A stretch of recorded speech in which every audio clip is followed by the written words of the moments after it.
बन गया जी। जिस पार्टी की कोई लोकसभा में एक भी सीट पे जमानत नहीं बचा पाई, आपने उस पार्टी पर विश्वास किया? हमारे यहाँ उत्तर प्रदेश में कई ऐसी पार्टियां हैं जिनकी कई कई सौ सीटों पर जमानतें नहीं बची है। लोकसभा का चुनाव अलग होता है और विधानसभा का चुनाव अलग होता है, इसके मुद्दे भी अलग होते हैं।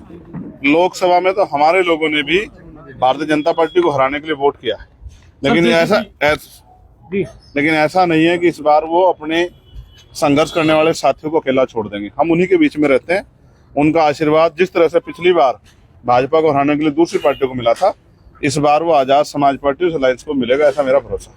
पार्टी को जा रही थी, क्या मानते हैं ऐसे में कितनी मजबूत पार्टी बन पाएगी? देखो भाई, ऐसा है जिस सब राजनीति में बहुत लोग अपने अपने स्वार्थ हैं। हम वो लोग नहीं है जो बुरे भगत में हाथ छोड़ के चले जाए। जब हम किसी का हाथ पकड़ते हैं तो छोड़ते नहीं है। हम कोशिश करेंगे कि मेहनत करेंगे। अभी 1 महीना है, 1 महीने में तो बंजर भूमि भी उपजाऊ हो जाती है। हम लोग मेहनत करेंगे और लोगों से विश्वास समर्थन मांगेंगे। और फिर मैं आपसे कह रहा हूँ, मैं किसी के लिए सफाई नहीं दे रहा हूँ, मगर अगर कोई आदमी अपनी गलती को स्वीकार कर ले तो लोगों को उसके बारे में सोचना चाहिए। सर, लोकसभा में बीजेपी के सभी नेताओं का बीजेपी का विरोध हुआ, आपने किसानों का समर्थन किया, कैसे खड़ा कर पाएंगे? हम किसानों का समर्थन हमेशा करते रहेंगे, हम पहलवानों का भी समर्थन हमेशा करते रहेंगे।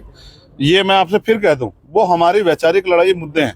हम अपने मुद्दों से किसी बात पर समझौता नहीं करते। ये चुनाव है, हम लोगों ने मिलकर तय किया है कि हमें इतनी शक्ति बनानी है कि सत्ता की चाबी हमारे हाथ में रहनी चाहिए। और मैं आपको विश्वास दिला कहता हूं, मैं गारंटी देता हूं कि हम भारतीय जनता पार्टी को किसी भी कीमत पे आगे नहीं बढ़ने देंगे, उनको कमजोर करेंगे और आजाद समाज पार्टी जेजेपी को ताकतवर बना के उनको सत्ता की तरफ प्रेषित करेंगे।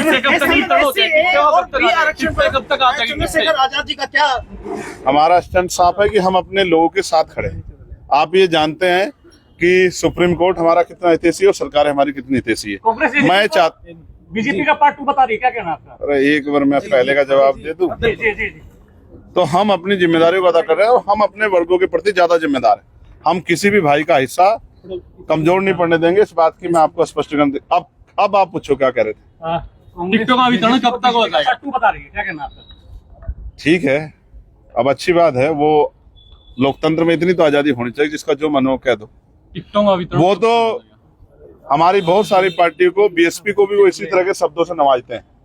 मैं उन पर ज्यादा कुछ नहीं कहना चाहता। उनकी आपसी लड़ाई खत्म हो जाए, वो भी बहुत अच्छी बात है। टिकटों में कब तक वितरण हो जाएगा? टिकटें कब तक आ जाएंगी? हैं? टिकटों का वितरण कब तक हो जाएगा? ये पार्टी के स्टेट लीडरशिप का फैसला है, ये मेरा फैसला चंद्रशेखर कब आजाद हुआ? पार्टी जो है जब तय करेगी तब उस तरह से जो जींद है पहुंचे राजनीति का गढ़ माना जाता है। जींद से जेजेपी की तरफ से आएगा या आपकी तरफ से आज आएगा? पार्टी की मीटिंग थी और पार्टी की मीटिंग में ये तय हुआ है, जिंद हमारा गढ़ है, गढ़ था और गढ़ रहेगा। जिंद में हमने बैठ के तय किया पूरे स्टेट की लीडरशिप को बुला के कि इस चुनाव को कैसे लड़ना है। 11 को फिर और मैं फिर कहता हूँ, कोई भी पार्टी अगर यहाँ हमारे लोगों को इग्नोर करेगी तो उसको आने वाले समय में सबक सीखना पड़ेगा। मुख्यमंत्री नायब सैनी अपनी सीट डिसाइड नहीं कर पा रही कि वो कहाँ से चुनाव लड़ेंगे, करनाल से लड़ेंगे। असल विरोध तो भारतीय जनता पार्टी का यहाँ है।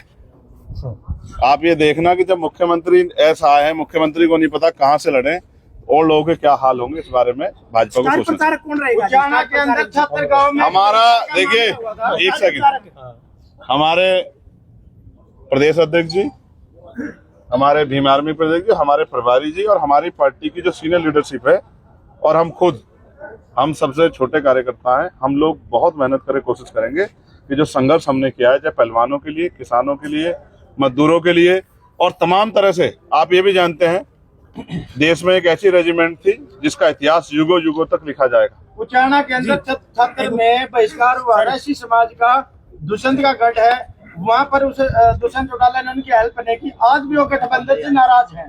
ठीक, अब मैं आगे अपनी बात का जवाब देता हूं। जी, तो एक ऐसी रेजिमेंट थी जिसने देश के लिए बलिदान दिया, जिसकी मांग मैंने पार्लियामेंट में भी उठाई, चमार रेजिमेंट। जब मैंने इस रेजिमेंट का नाम लिया तो देश के बहुत सारे लोगों को लगा होगा कि ये चंद्रशेखर किस रेजिमेंट की बात कर रहे हैं, लेकिन हिस्ट्री लोगों को पढ़नी चाहिए। चमार रेजिमेंट भंग क्यों की गई, ये एक सवाल है। मैं डिबेट चाहता हूं, जो चाहता है करना।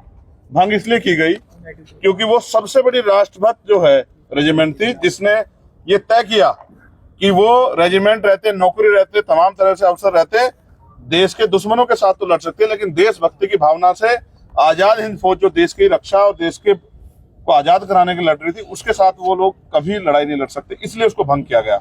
सेंट्रल गवर्नमेंट राष्ट्रभक्ति की बात करती है, भाजपा राष्ट्रभक्ति की बात करती है। राष्ट्रभक्ति की सबसे बड़ी मिसाल चमार रेजिमेंट को बहाल कराने पे वो लोग चुप क्यों हैं? मैं चाहता हूं सत्ता और विपक्ष इस बात पर स्टैंड क्लियर करे, क्या उस रेजिमेंट की उनको जानकारी है या वो चाहते नहीं चाहते कि हमारे इतने बड़े समाज का गौरव बहाल होना चाहिए, नहीं होना चाहिए। मैंने तो इसके अलावा भी गुजर रेजिमेंट, अजीत रेजिमेंट, सबकी बात की मांग की है, क्योंकि जातियों रेजिमेंट बनी हुई है। मेहतर रेजिमेंट में बने, सब लोग सब रेजिमेंट बने, लेकिन मेरी ये मांग है कि जो पुराने रेजिमेंट जिसको अंग्रेजों ने, सरकार कहती है कि अंग्रेजों के बनाए कानून हटा देंगे, तो अंग्रेजों ने जिस रेजिमेंट को भंग किया है, जिस रेजिमेंट को खत्म किया है, उस रेजिमेंट को बहाल करने में सरकार को परेशानी क्या है सेंटर की। मैं मुख्य प्रधानमंत्री से मांग करता हूं, अगर उन्होंने नहीं पढ़ी तो हिस्ट्री पढ़े। हमारे यहाँ तो इन्होंने, जिंद के लोगों ने करनाल में हमारा वो भी बनाया, सिंबल भी बनाया रेजिमेंट का। ये हरियाणा क्रांति धरती है और हरियाणा इतिहास लिखती है। मुझे इस बार भरोसा है कि हरियाणा इस बार भी इतिहास लिखेगी। अब आप कह रहे थे छात्र वाला मामला, मैं फिर कह रहा हूँ, जैसे जैसे हम यहाँ सभी भीम आर्मी से जुड़े हुए हैं, वो भी आज गठबंधन से नाराज हैं। नाराजगी, एक सेकंड, छात्र वाले लोग यहीं आसपास भी हैं, यहीं खड़े हैं, और छात्र का एक ज्ञापन भी मेरे पास है। और छात्र वाले बताओ मेरे साथ हो या नहीं हो। मैं ये कह रहा हूँ, ये भाजपा कांग्रेस के इशारे पर उल्टे सीधे सवाल करने बंद कर दो। जैसे जैसे हम ताकतवर होंगे, बहिष्कार तो बहुत दूर की बात है, गरीबों की तरफ आंख उठाने से पहले भी बहुत बार सोचना पड़ेगा। चंद्रशेखर जी कब आजाद हुए और कब गुलाम थे?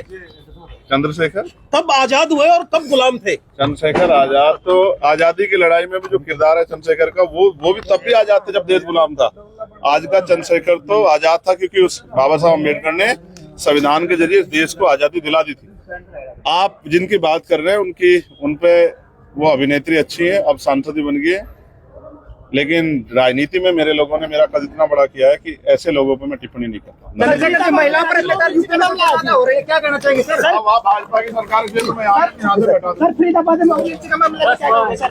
ये मॉब लिंचिंग में हम